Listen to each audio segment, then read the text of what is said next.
அஸ்ஸலாமு அலைக்கும். இறை தூதர் இடத்துல ஒரு மனிதர் வந்து கேட்கிறாரு, அழகிய முறையில உறவாடுவதற்கு தகுதியானவர் இந்த பூமியில யார் அப்படின்னு சொல்லி கேட்கும்போது, நபிகள் நாயகம் ஸல்லல்லாஹு அலைஹி வஸல்லம் சொல்றாங்க, உன்னுடைய தாயார் அப்படின்னு சொல்லி.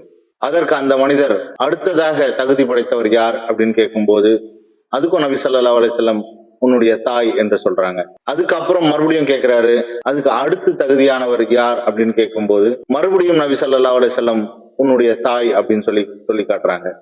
அதுக்கு அடுத்ததாக யார் அப்படின்னு சொல்லும் போதுதான் அதற்கு பிறகுதான் தந்தை என்று சொல்லி இறை தூதர் சொல்லி காட்டுகிறார்கள்.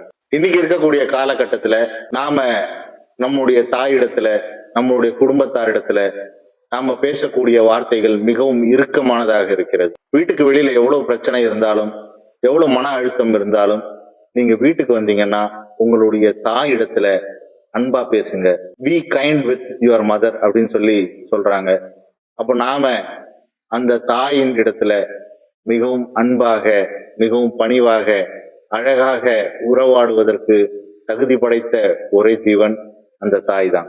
இனி வரும் காலங்கள்ல நம்ம வீட்டுல நம்மளுடைய தாய் இடத்துல மிகவும் அன்பாக பேசி பழகுவோம். அந்த தாயினுடைய அன்பை பெறக்கூடிய பிள்ளைகளாக நாம் இருப்போம். அஸ்ஸலாமு அலைக்கும்.